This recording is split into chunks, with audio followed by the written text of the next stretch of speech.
Our hearts beat to the city streets. We began to feel the fire. We rise like tall buildings. Hello అందరికీ. రేపొద్దున్నే ఉగాదొచ్చేస్తుంది.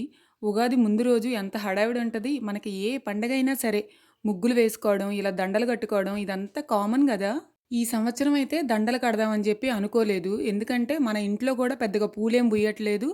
దాంతో పాటు బంతిపూలు బయట నుంచి తెప్పిద్దామనంటే రేట్లు మండిపోతున్నాయనమాట. అచ్చం ఈ ఎండల్లాగా. మన గార్డెన్‌లో బంతిపూలు అన్నీ అయిపోయాయనమాట. ఇంక లాస్ట్‌లోనే ఈ కొన్ని బంతిపూలున్నాయి. ఇక అప్పటికప్పుడు. అప్పటికే నైట్ 12 అయిపోయింది తెలుసా? బంతిపూలన్నీ కోసుకొచ్చి, వాటితో పాటు తమలపాకులు గూడా కోసుకొచ్చాము. మామూలుగా బంతిపూలు ఎక్కువున్నాయనుకోండి, మొత్తం బంతిపూల దండే కట్టేవాళ్ళం. కానీ ఇప్పుడు మన దగ్గర అన్ని పూలు లేవు గాబట్టి, ఇలా ఆకులు కోసుకొచ్చామనమాట. మందారాకులైనా బానే ఉంటాయి, మామిడాకులైనా బానే ఉంటాయి. కానీ చూడటానికి గూడా చిన్నగా ఉన్నాయని జెప్పి, ఇలా తమలపాకుల్ని ఇలా ముక్కలుగా కట్ చేసేసి ఇలా దండైతే కడుతున్నాము. చిన్నప్పుడైతే ఫెస్టివల్స్ అంటే చాలు ఎప్పుడు హాలిడేస్ వస్తాయా అని చెప్పి నేనైతే ఎంత వెయిట్ చేసేదాన్నో. నేనే కాదు ఎవరైనా సరే అలానే వెయిట్ చేస్తారు. ఎందుకంటే ముందుగా మనకి కొత్త బట్టలేసుకోవడం, అలానే ఆ హాలిడే రోజు హమ్మయ్య! ఈరోజు చదివే పని లేదు అని చెప్పి ప్రశాంతంగా అనిపిస్తది. అండ్ దండ చూసారా ఎంత బావుందో! ఇలా దండలు కట్టేటప్పుడు అసలు ఎన్ని కాన్వర్జేషన్స్ వస్తాయో కదా! టైం అయితే 1 అయిపోయింది. మళ్ళీ మార్నింగే నిద్ర లేవాలి. దండ ఇది దేవుడికి కట్టే దండ కాదు, గుమ్మానికి. మన దగ్గర ఇన్ని పూలు మాత్రమే ఉన్నాయి. సో ఆ కాస్త పూలలో కొంచెం ఇలా తమలపాకు పెట్టి కట్టామన్నమాట. దీన్ని గుమ్మానికి కట్టి మీకు చూపిస్తాను. ఎలా ఉందో కమెంట్స్లో చెప్పండి. ఇంతకీ మీకు ఇంకో విషయం చెప్పడం మర్చిపోయాను. ఈసారి ముగ్గులు వేసింది కూడా నేనే. ఎప్పుడు ఫెస్టివల్ అయినా చాలా వరకు మా అమ్మే ముగ్గులేస్తుంది. చాలా వరకు ఏంటి ఎప్పుడు మా అమ్మే వేస్తుంది. అదిగో చూసారా ఆ ముగ్గు నేనే వేశానన్నమాట.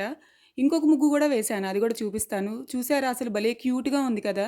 ఏదీ లేదని ఫీల్ అవ్వకుండా ఉన్నదాంతో తృప్తిగా చక్కగా ఇలా దండైతే కట్టుకున్నాము. Good morning guys. లేట్గా నిద్రపోయాము, అయినా సరే ఫెస్టివల్ కదా, సో తొందరగానే నిద్ర లేచామన్నమాట. మీ అందరికీ తెలుసు నిద్ర లేవగానే నేను చేసే ఫస్ట్ పని ఏంటి, గార్డెన్లోకి వచ్చి మొక్కలన్నీ చూస్తానన్నమాట. ఈరోజు ఏం పూలు పూస్తున్నాయి అని అవన్నీ కూడా చూస్తాను. ఫస్ట్ నాకు హ్యాపీనెస్ ఇచ్చేది అదే. అది ఒక్క మొక్క అయినా, వందల మొక్కలైనా సరే. అంటే మనం నిద్ర లేచినంత మాత్రాన పూలు కూడా తొందరగా పూస్తాయా ఏంటి? కొంచెం టైం పడుతుంది. ఒక్కొక్కసారి సైలెన్స్ కూడా ఎంత భయంకరంగా ఉంటుందో కదా! ఒక్కొక్కసారి ఈ పక్షులు బాబోయ్ ఎందుకురా ఇలా అరుస్తున్నాయి కిచకిచు కిచకిచు అనిపిస్తుంది. అవే పక్షులు ఇలా సైలెంట్గా అరవకుండా ఉన్నాయనుకోండి, నాకు అస్సలు బాబోయ్ ఏంటి సైలెన్స్ అనిపిస్తూ ఉంటుంది. నిద్ర లేవగానే చక్కగా ఇలా విష్ణు సహస్రనామం విన్నాము, ఎంత పాజిటివ్గా అనిపిస్తుందో. అలా అష్టోత్తరాలైనా ఏవైనా సరే వింటే. ఫ్రిజ్ కార్నర్లో ఇలా పెట్టామన్నమాట. ఫ్రిజ్ కార్నర్ కాదు, కార్నర్ దగ్గర ఫ్రిజ్ పెట్టాము. ఫ్రిజ్ పైన అలా పెట్టాము మనీ ప్లాంట్. చూడటానికి చాలా బాగుంది, అలానే మంచిగా కూడా గ్రో అవుతుంది. ఇప్పుడు ఏం చేశానంటే ఫస్ట్ ఇంటి ముందుకెళ్ళి గార్డెన్లో అక్కడున్న మొక్కలన్నీ పలకరించేసి వచ్చాను. అలానే ఇంట్లో ఉన్న కొన్ని ఇండోర్ ప్లాంట్స్ని కూడా పలకరించేసి ఇలా బ్యాక్ సైడ్ వచ్చానన్నమాట. వెనక్కి వస్తే మళ్ళీ ఆ పక్షులు చేసే సౌండ్స్, మీ అందరికీ తెలుసు నేను నేచర్ లవర్నని, అలా వింటూ ఉండిపోవాలనిపిస్తుంది. ఎన్ని గంటలైనా అసలు టైమే తెలియదు తెలుసా. ఇంతకీ ఈరోజు ఉగాది కదా, ఉగాది రోజు నువ్వుల నూనెతో తలస్నానం చేయాలంట. మీలో ఎంతమందికి తెలుసు? నేను నా లైఫ్లో ఫస్ట్ టైం ఇలా నువ్వుల నూనెతో అయితే తలస్నానం చేస్తున్నాను. ఇంకో విషయం ఏంటంటే సూర్యుడు ఎప్పుడు వస్తాడా అని చెప్పి ఎదురు చూస్తున్నానమాట. సూర్యుడు అనగానే మన ప్రభాస్ గారి డైలాగ్ ఉంది కదా ఛత్రపతిలో, సూర్యుడు అదే గుర్తొస్తుంది నాకు. అది గుర్తొచ్చినప్పుడల్లా ఆబ్వియస్గా నవ్వు వస్తుంది. Good morning. ప్రతిరోజు నేనేమి తొందరగా నిద్ర లేవను. మా అమ్మ ఎప్పుడూ చెప్తూ ఉంటుంది, ఈ కొబ్బరి చెట్ల మధ్యలో నుంచి పొద్దున్నే సూర్యుడిని అలా చూస్తే ఎంత హాయిగా అనిపిస్తుందో అని చెప్పి. సో చూడాలి. Good morning guys. సూర్యుడి కోసం వెయిటింగ్. మా అమ్మ డైలాగ్ ఏంటో తెలుసా?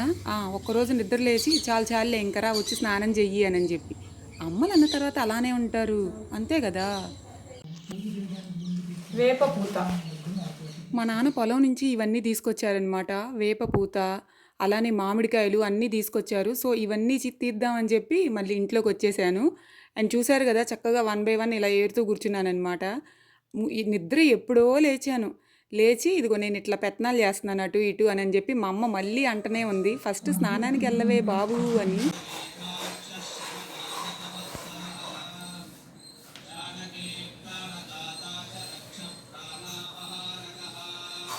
మామిడికాయలు, వేపపూత మొత్తం చక్కగా తీసి ఇలా ప్లేట్లో పెట్టాను. ఇంకా చాలా తీయాల్సింది ఉంది, ఇంకా లేట్ అయిపోతుందిలే అని చెప్పి మా అమ్మనే తీయమని చెప్పి నేనైతే స్నానానికి వెళ్ళిపోయాను. అండ్ చూశారు కదా, అన్నీ రెడీగా అయితే పెట్టేసుకున్నాము. అరటికాయలు కూడా, ఇవి కూడా మా పొలంలోవే, దానిమ్మకాయలు కాదులేండి, అవి బయట నుంచే తెచ్చుకున్నాము.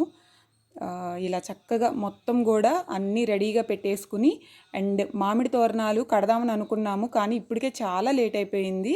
అందుకని జస్ట్ గుమ్మానికి అటు ఇటు పెట్టామన్నమాట. మామూలుగా అసలు గుమ్మానికి మామిడి తోరణాలు అసలు ఇలా లైన్లో వేలాడదీస్తే ఎంత అందంగా ఉంటుందో. ఇలా మళ్ళీ వెనక్కి వచ్చాను. ఇంతేనండి, నేను ఇలా అల్లరి చేస్తూనే ఉంటాను అనమాట. మా అమ్మని లిటరల్గా విసిగిస్తూ ఉంటాను. మా అమ్మ విసిగిపోయి, పోవే నీకు నచ్చినప్పుడే స్నానం చెయ్యి, ఇంకెందుకు నేను రెడీ అయిపోయి స్నానం చేస్తాననింది. ఇట్లా కాదులే అని చెప్పి వెళ్ళి స్నానం అయితే చేసి వచ్చేసాను.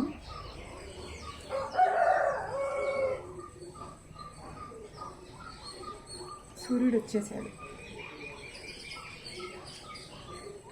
మంచిగా రెడీ అయిన తర్వాత మళ్ళీ కలుద్దాం. ఇక్కడ మీకు ఇంకొక విషయం చెప్పాలి. మనం ఎప్పుడు పూజ చేసినా కూడా ఇలా హెయిర్ కంట అసలు నీళ్లు కారకూడదంట. జుట్టుకి నీళ్లు కారుతూ దేవుడికి పూజ చేయడం చాలా తప్పంట. అలా నీళ్లు కారుతున్నప్పుడు దేవుడి పటాలకి బొట్లు పెట్టకూడదంట. అంటే పసుపు కుంకుమ పెట్టేటప్పుడు కానీ, పూజ చేసేటప్పుడు కానీ అలా మన జుట్టు నుంచి వాటర్ కారకూడదంట. మీలో ఎవరికన్నా తెలియకపోతే ఫాలో అవ్వండి, ఎందుకంటే అది మంచి విషయం. పూలు కోయడానికి గార్డెన్లోకి వస్తున్నాను. మన గార్డెన్లో పూసిన పూలు దేవుడికి పెట్టినా, లేదనంటే మనం పెట్టుకున్నా కూడా ఎంత బాగుంటుందో. వద్దు, మీతో మాటల్లో పడి అసలు విషయం చెప్పడం మర్చిపోయాను. మీ అందరికీ కూడా ఉగాది శుభాకాంక్షలు. మీరందరూ ఎలా సెలబ్రేట్ చేసుకున్నారో తప్పకుండా కమెంట్స్లో చెప్పండి. అండ్ చూశారు కదా, గులాబీ పూలు కూడా ఒకప్పుడు అసలు ఎన్ని పూలు పూసాయో, ఇప్పుడు అంత కాదులే కానీ పర్వాలేదు, బాగానే పూస్తున్నాయి. ఒకప్పుడు అయితే అసలు మరీ 30-40 పూలు పూసాయి అన్నమాట. ఆ గులాబీ మొక్క ఏంటో పెట్టి ఆల్మోస్ట్ 2 years అవుతుంది, ఇంకా పెరగట్లేదు. రీజన్ ఏంటో తెలీదు. ఒక్కొక్కసారి ఏంటంటే అన్ని పూలు పూసి గార్డెన్ కలకల్లాడిపోతూ ఉంటుంది, ఒక్కొక్కసారి బోసిపోయి అలా ఉంటుంది అనమాట. ఈరోజు ఉగాది పచ్చడి కూడా కొత్తగా చేయబోతున్నాము. కొత్తగా అంటే నిజంగానండి చాలా కొత్తగా. ఇంతవరకు మేము ఎప్పుడూ కూడా అలా చేసుకోలేదన్నమాట. నండూరు శ్రీనివాస్ గారి వీడియో చూసి కొత్తగా ఉగాది పచ్చడి చేస్తున్నాము. అది తప్పకుండా చూడండి. మనకి ఒక్కొక్కసారి కొన్ని మిస్టేక్స్ తెలిసి తెలియకుండా చేసేస్తాము. సో ఎప్పటి నుంచో ఒకలాగా చేసుకుంటున్నాము. ఈరోజు ఉగాది పచ్చడి కొత్తగా చేసుకోబోతున్నాము. అండ్ ఇంకో విషయం, అసలు మన ఇవి బొప్పాయి చెట్లు చూసారా ఎలా పెరుగుతున్నాయో. 3 బొప్పాయి చెట్లు కూడా అసలు ఎంత బాగా పెరుగుతున్నాయో. ఇంకా కొన్నాళ్ళల్లోనే కాయలు కూడా వచ్చేస్తాయన్నమాట. నేనైతే ఎప్పుడు కాయలు వస్తాయా అని చెప్పి వెయిట్ చేస్తున్నాను. అప్పుడు మీకు అందరికీ కూడా షేర్ చేస్తాను. కాయలు కూడా చాలా రుచిగా ఉంటాయి, ఎందుకంటే అవి కొనుక్కొచ్చినవి అయితే కావు. మన ఇంట్లోనే మనం విత్తనాలు వేస్తే చక్కగా అలా మొక్కలు వచ్చాయన్నమాట. చూసారా, మా ఇంట్లో ఫస్ట్ ఫ్లోర్లో నుంచి ఇలా ఉంటుంది వ్యూ. అయితే ఈ ముగ్గు కూడా నేనే వేశాను. నాకైతే భలే నచ్చింది. ఒకే రకంగా ముగ్గు మొత్తం వేసేసానమాట. సో అలా ఉంటాయి నా ముగ్గులు అయితే.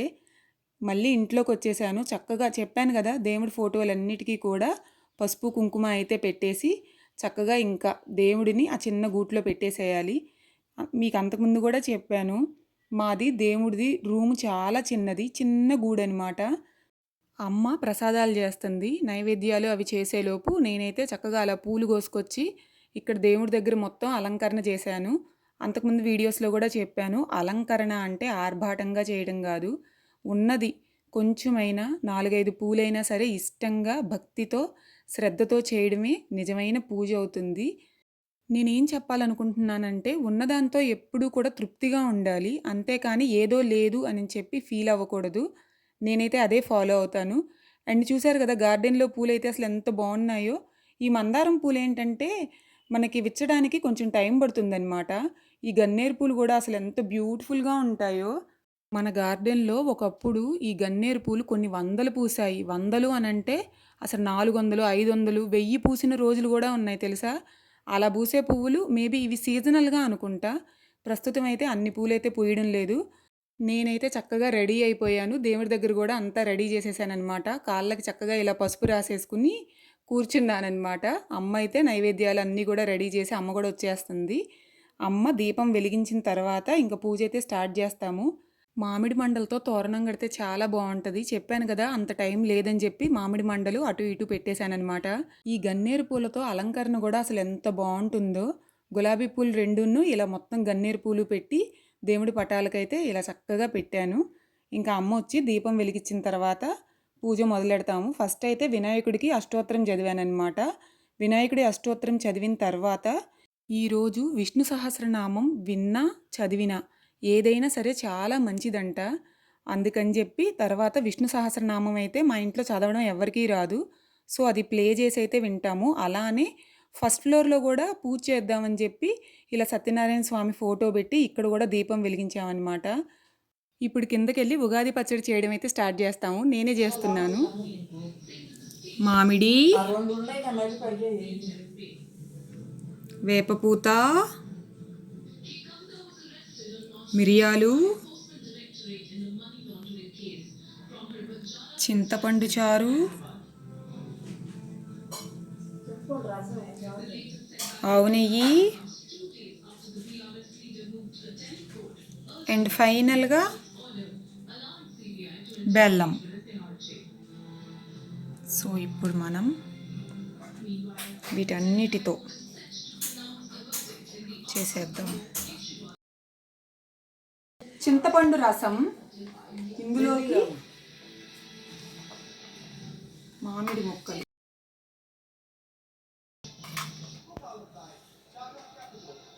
మామిడికాయ ముక్కలు,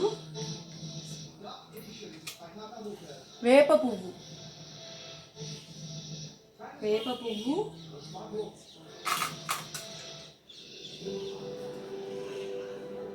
బెల్లం, మిరియాలు, నెయ్యి.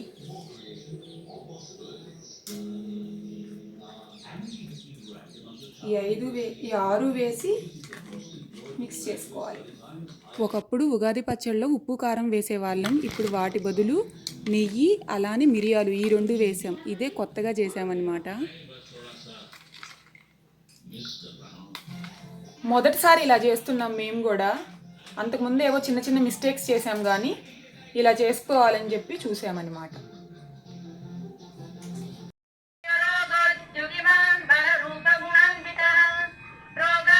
చెప్పాను కదా ఈరోజు విష్ణు సహస్రనామం విన్నా చదివినా చాలా మంచిదని. అందుకని మొబైల్లో ప్లే చేసి అలా వింటా ఉన్నాం అన్నమాట. నేనైతే ఒకటి షూర్గా చెప్పగలను, మనకి హ్యాపీగా ఉన్నా సాడ్గా ఉన్నా ఏదైనా సరే మనం టెంపుల్కి వెళ్ళినా లేదనంటే ఇలా దేవుడివి ఏవైనా సాంగ్స్ విన్నా నాకైతే చాలా పాజిటివ్గా అనిపిస్తుంది. సో నేను ఇలా సాంగ్స్ దేవుడి పాటలు వినడానికి చాలా ఇష్టపడతాను. అండ్ ఇక్కడ ఇంకో విషయం కూడా చెప్పాలి, దీపం చూస్తున్నప్పుడు కూడా ఏదో తెలియని ఒక పాజిటివ్ వైబ్ ఉంటుందన్నమాట. దత్తాత్రేయుడు, ఓం శ్రీ దత్తాత్రేయ స్వామి నమః. శ్రీ సాయినాథాయ నమః. నేను ఈరోజు శ్రీరామకోటి బుక్ కూడా రాస్తున్నాను. శ్రీరామకోటి బుక్ మా ఫ్రెండ్ దగ్గర తీసుకున్నాను. కానీ ఆ బుక్ స్టార్ట్ చేసి ఆల్మోస్ట్ 1 ఇయర్ అయిపోతుంది. కానీ ఇంతవరకు కూడా నేను సరిగా అంటే ఫ్రీక్వెంట్గా రాయట్లేదనమాట. ఇది చాలా మిస్టేక్ అనే నేనైతే అనుకుంటున్నాను. వాట్ ఎవర్ రీజన్స్ ఏదైనా సరే నాకు రాయడం అయితే కుదరట్లేదనమాట. సో ఈసారి ఈ ఉగాది నుంచి అన్నా డైలీ రాయాలని చెప్పి నేనైతే అనుకుంటున్నాను. సో అలా జరగాలని కూడా కోరుకుంటున్నాను అనమాట. మీకు ఆ బుక్ కూడా ఒకసారి చూపిస్తాను చూడండి. పూజ అయితే చాలా బాగా జరిగింది. మీ అందరికీ కూడా ఇంకొకసారి ఉగాది శుభాకాంక్షలు. హారతి తీసుకోండి మీరు కూడా. నిజం చెప్పండి, మీలో ఎంతమంది ఫెస్టివల్ అప్పుడు ప్రసాదం కోసం ఎదురు చూస్తారో చెప్పండి. మనకి ప్రసాదము కొత్త బట్టలు అనేవి ఏ ఫెస్టివల్ అయినా ఇంపార్టెంట్ కదా. కొందరైతే అసలు ఫెస్టివల్ అనగానే ఫస్ట్ మనం ఏ డ్రెస్ వేసుకోవాలి అని చెప్పి డ్రెస్సులు కూడా కొత్త కొత్తవి కొంటూ ఉంటారనమాట. అండ్ ఉగాది అనేటప్పటికి కంపల్సరీ కొత్త డ్రెస్ అయితే వేసుకోవాల్సిందే. సో అవి సంగతులు. నేను శ్రీరామకోటి రాస్తున్నానని మీ అందరికీ తెలుసు, మన ఛానల్ ఫాలో అయ్యే వాళ్ళందరికీ. కానీ నేనేంటి ఈ మధ్య ఫ్రీక్వెంట్గా రాయట్లేదనమాట. మళ్ళీ చాలా రోజుల తర్వాత, యాక్చువల్గా రోజులు కాదు మంత్స్ తర్వాత మళ్ళీ ఉగాది రోజు ఇలా శ్రీరామ రాస్తున్నాను.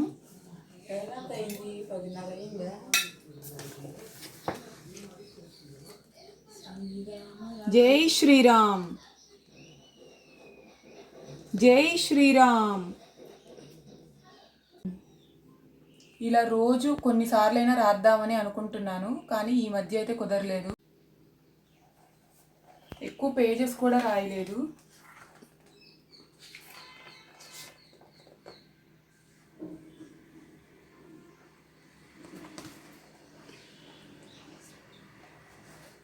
జై శ్రీరామ్.